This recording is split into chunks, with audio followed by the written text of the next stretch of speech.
Poor mechanic gives billionaire's disabled daughter a miracle. Mom breaks down in tears. The garage sat at the edge of the city like a stubborn relic, a place where rusted gates groaned and the smell of oil clung to the air long after sunset. Inside, beneath a flickering fluorescent light, Amir Khan wiped his hands on a rag already stained beyond saving. He was a mechanic by trade, poor by circumstance, and rich only in patience. Every bolt he tightened, every engine he coaxed back to life, felt like a quiet promise that broken things didn't have to stay broken. That afternoon, a black luxury sedan rolled into the lot, its polished surface out of place among dented vans and aging motorbikes. Amir straightened, surprised. From the driver's seat stepped a woman dressed simply but with an unmistakable air of wealth. Her eyes were tired, rimmed red, as if she hadn't slept in days. "Are you the owner?" she asked softly. "I fix what I can," Amir replied with a small smile. "What seems to be the problem?" She hesitated, then glanced back at the car. In the rear seat sat a young girl, perhaps 8 or 9, her thin legs still, her hands resting quietly in her lap. A wheelchair was folded in the trunk. "It's not the car," the woman said. Her voice trembled. "It's my daughter." Amir had learned long ago that listening was often more important than repairing. He nodded, inviting her to continue. "My name is Elena," she said. "My husband is, well, people know him. He's a billionaire." She said the word as if it embarrassed her. "Our daughter, Sophia, hasn't walked since she was 3. We've tried everything, specialists, surgeries, therapies across the world. Nothing worked." Amir glanced at the girl, who met his gaze with curious, intelligent eyes. There was no self-pity there, only a quiet longing. "So why bring her here?" Amir asked gently. Elena took a deep breath. "Sophia loves machines, wheels, gears, anything that moves. She watches you work like it's magic. She begged me to stop. She said you might understand." Amir felt something stir in his chest. Years ago, his younger brother had lost the use of his legs after an accident. Amir remembered the frustration, the way hope flickered and faded with each failed treatment. He had been just a boy then, helpless.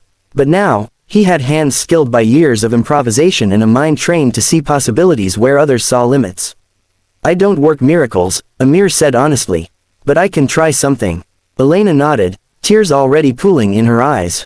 "That's all I'm asking." Over the next few days, Sophia returned to the garage. Amir let her sit beside him, explaining engines in simple terms, showing her how pressure, balance, and motion worked together. He noticed how her eyes lit up when he spoke of leverage and support, of how even the heaviest machines relied on proper alignment to move. One evening, after closing, Amir pulled out old sketches from a drawer, ideas he'd once had for his brother. A lightweight, mechanical support system, built not in sterile labs but from intuition and trial. He had never finished it back then. Life had gotten in the way. Now, he began again. Using spare parts, bicycle components, and custom-fitted braces, Amir worked late into the night.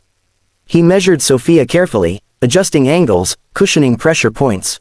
It wasn't a medical device by textbook standards, but it was something else, a blend of engineering and empathy. When the day came to try it, Elena could barely stand. Her hands shook as Amir gently fitted the support to Sophia's legs. "Are you scared?" he asked the girl. Sophia smiled. "A little, but I want to try." Amir positioned her carefully, explaining each step. "Lean forward slightly. Trust the frame. I'm right here." Elena held her breath. Slowly, Sophia pushed down. The supports locked into place, redistributing her weight. Her knees trembled, but they didn't collapse. I'm standing," Sophia whispered, disbelief flooding her voice. Elena gasped, covering her mouth. Tears spilled freely now. "Take a step," Amir encouraged softly. With effort, Sophia moved one foot forward. Then the other. It wasn't perfect. It wasn't easy, but it was real. Elena broke down completely, sobbing as she watched her daughter take her first steps in years. She dropped to her knees, overwhelmed by a joy she had almost stopped believing in. "Oh my God," she cried. "Oh my God." Amir stepped back, giving them space. His own eyes burned, but he blinked the tears away.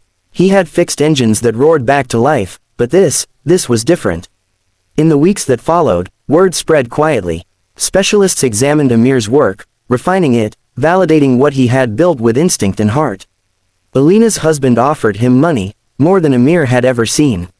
Amir shook his head. "Use it for her care. And for others like her."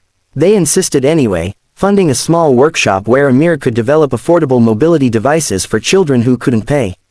The garage remained humble, but hope filled every corner. One afternoon, Sophia returned, walking with confidence, her laughter echoing off the walls.